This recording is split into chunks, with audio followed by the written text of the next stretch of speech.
Shri Sai Ram, Jnana Vahini by Bhagwan Shri Satya Sai Baba. Chapter 6, Devotion to God, is the first step to acquire Jnana. Many people argue that Jnanam is the Brahma Swabhavam, that is, manifest form or changeable, non-intrinsic nature of Brahman. But such opinions arise only in the absence of experience of the Supreme Self. Without such experience, though any number of such arguments and discussions happen, those cannot be true.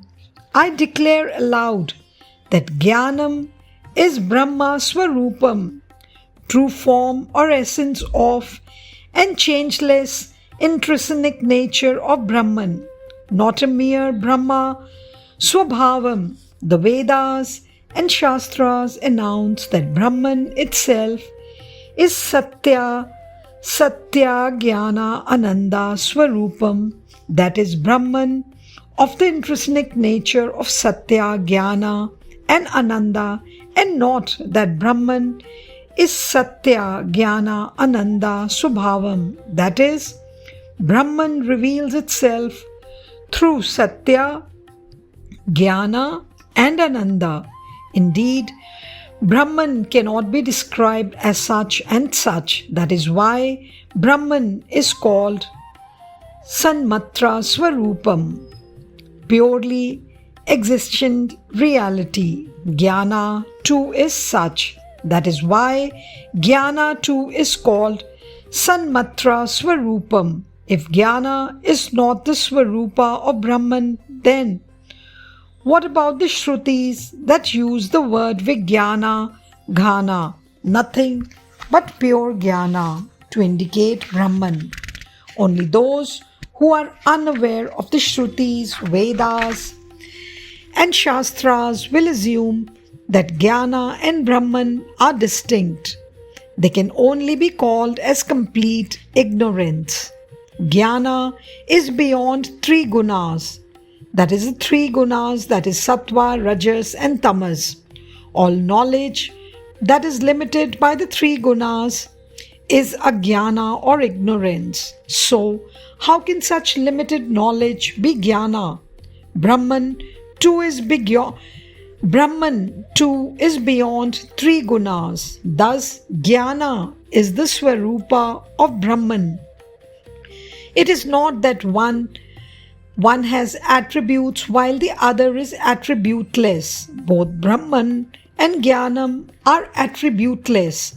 Even if you find gunas in Brahman, they are the result of avidya or ignorance and kalpana or imaginations or projections only to serve the needs of the jiva or the embodied soul.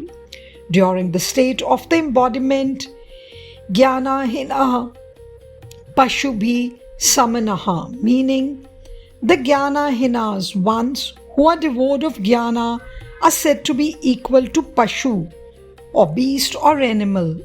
Vedas aver and show that acquiring Jnana alone confers the eternally blissful freedom or liberation, that is moksha, which is the panacea for all ills, troubles and travails. To acquire this Jnana, there are many paths, and the chiefest of them is the path of bhakti, love directed towards God. That is the reason why even great and noble men such as Vashishta, Narad, Vyasa, Jayadeva, Gauranga adopted the path of bhakti. As the oil is the basis of the flame in the lamp, Devya Bhakti or devotion towards God is the basis to the flame of Jnana. The heavenly tree of the joy of Jnana thrives on the refreshing waters of Bhakti. Understand this well. It is for this reason that Lord Krishna, who is the personification of Prema or universal love, and who is saturated with the quality of mercy, declared in the Gita, Bhaktaya Mama Bhikjanati, I am known by the means of bhakti. Why was this declaration made? Because in the path of bhakti there are no dangers. Young and old, high and low, man and woman, all are entitled to tread it. Who are in urgent need of medical treatment, those who are badly ill, is it not? So too, those who are groping in ajnana are first entitled to the teaching and training leading to the acquisition of jnana. Why feed those who have no hunger? Why give medicines to those who are not sick? Brahman or jnana has emanated to cure the illness of ajnana. Anyone who wants to be free from the illness of ajnana can acquire that jnana.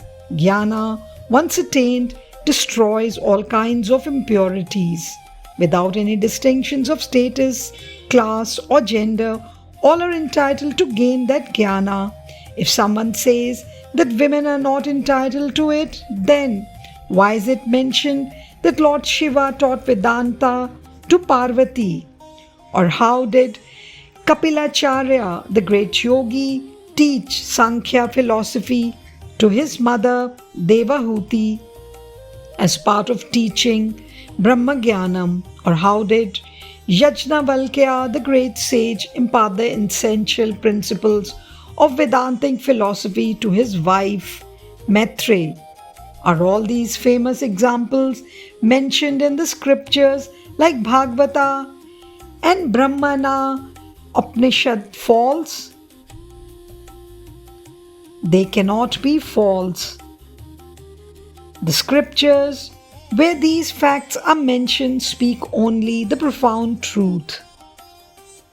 There is no doubt that sage Matanga is a great ascetic. Does not the holy Ramayana declare that he taught the woman Shabari the secret of the sacred doctrine of Brahman? Is that statement false? Coming to this Kali Yuga or Kali age itself, who does not know that the scholarly wife or Sureshvacharya Ubhaya Bharati contended with Jagadguru Shankaracharya himself in philosophic discussion on Brahman? So, the chief qualification for the path leading to jnana is only sadhana, the tapas one is engaged in, not the irrelevant considerations of caste, creed, religion, or gender. Leaving all other matters aside, one should concentrate on that sadhana and the tapas for gaining such qualification. The Lord is accessible and available to all. He is all merciful.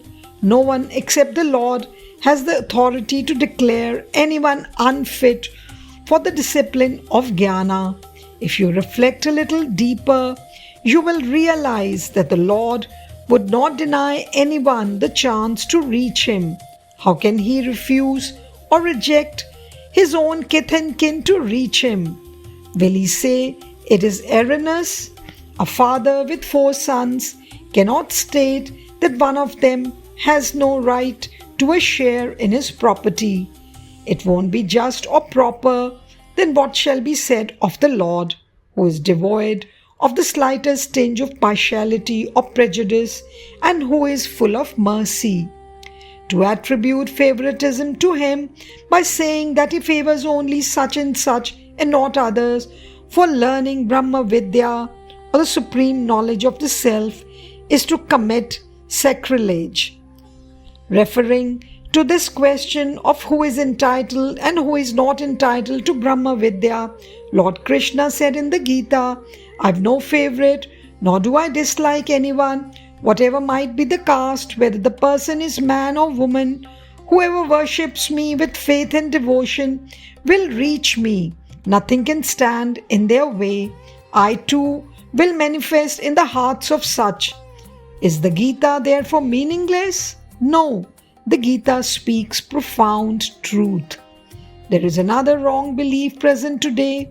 It is said that in order to be entitled to the practice of the sadhana for the realization of Brahman, like japa and dhyana, one must first adhere strictly to certain modes of daily conduct, laid down in tradition and thus attain purity. I do not agree, for medicines are essential only for the bedridden. How can they become hale and healthy without first taking a course of the medicine? To say that a person must be pure and good and follow certain codes of conduct before he could tread the path of God is to say that he must be free from disease in order to deserve medical treatment. This is absurd. The taking in of the drug will gradually induce health and cheer. This obvious fact is ignored by many. This is a serious malady indeed. All those suffering from the malady of Jnana or ignorance must first read and ponder over the books dealing with Jnana and seek the company of the great elders in the field of spiritual endeavor to learn from their experiences. It is only then that they can understand the truth or reality. There is also one other secret of success. This too has to be borne in mind. Every course of medical treatment involves regimen. This regimen should not be neglected or taken lightly. This is very essential. In fact, if the regimen is not strictly followed, even the costliest or latest or most efficacious medicine will be ineffective. This secret should not be forgotten. There are many great and noble ones who underwent the medical treatment and strictly followed the regimen and successfully emerged in the jnana called Parabrahman. Notice their castes and creeds. Vashishta was born of a Vaishya or celestial Kotsan. Narada's mother was a washerwoman. Valmiki belonged to the hunter caste. Vishwamitra was a Kshatriya. Matanga was born to a cobbler caste woman. The inference is that what is important enough is constant meditation on the Lord, not the labels of caste or creed. Jnana is the attainment of the feeling of oneness, the realization that there is nothing high or low. That is the true divine principle, the Brahman, one that is not dual. One that is not dual is non-dual. That non-duality itself is Jnana. Jnana is Brahman. A sugar doll has head, neck, arms, and limbs, but each part is as sweet as the other. From head to foot, it is one uniform sweetness. There cannot be two types of sweetness. Those who emanate from the Lord's face, those who emanate from His feet, and those who emanate from His arms are all His children only. The realization of this truth is Jnana. All limbs belong to the same Paramatma. There are trees like the cluster fig tree which bear fruit from the root up to the topmost branch. Does the fruit near the ground differ from the fruit on the tallest branch? They are all the same, is it not? Or do they taste differently like distinct fruits? No, of course. Among the fruits, some may be tender, some unripe, some a little ripe, and some fully ripe. And these may differ in taste too, as is only natural. But never can you find bitterness in the bottom and sweetness in the top or sourness in the middle.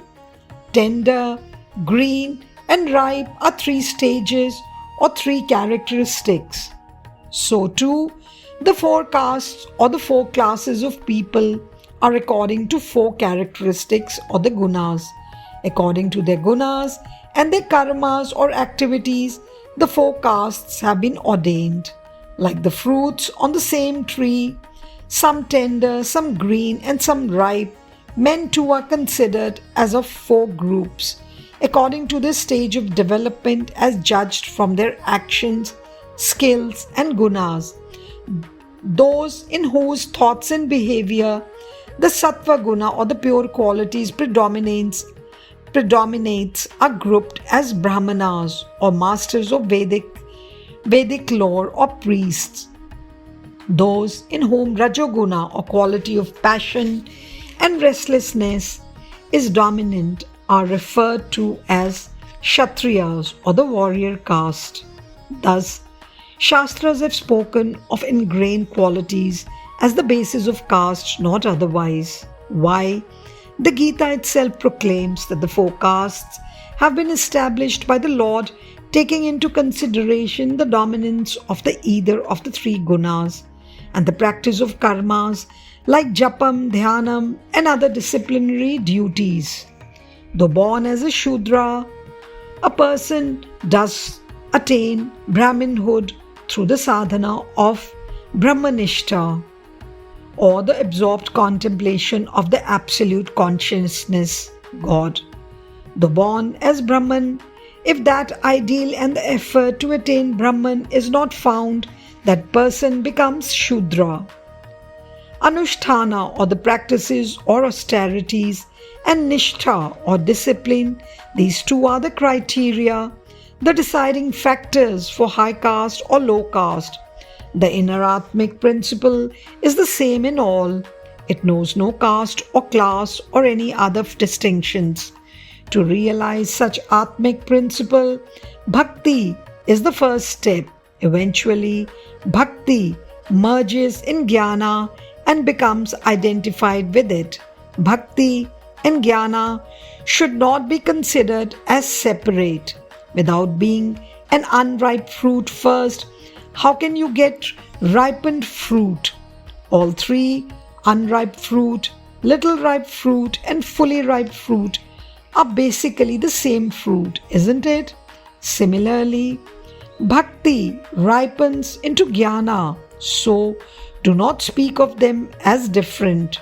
At one stage, it is called Bhakti. At a later stage, we refer to it as Jnana. Once it is sugarcane juice, later it is sugar. Though pure and steady, Bhakti, the Jiva is transformed into Shiva, or rather, it knows it is Shiva, and the Jiva idea disappears. To posit oneself as Jiva, that is a Jnana. To know oneself as Shiva, that is Jnana. Jai Sai Ram. साईश्वराय विद्महे सत्यदेवाय धीमहि तन्नः सर्वप्रचोदयात्। ॐ साईश्वराय विद्महे सत्यदेवाय धीमहि तन्नः सर्वप्रचोदयात्। ॐ साईश्वराय विद्महे सत्यदेवाय धीमहि तन्नः सर्वप्रचोदयात्। ॐ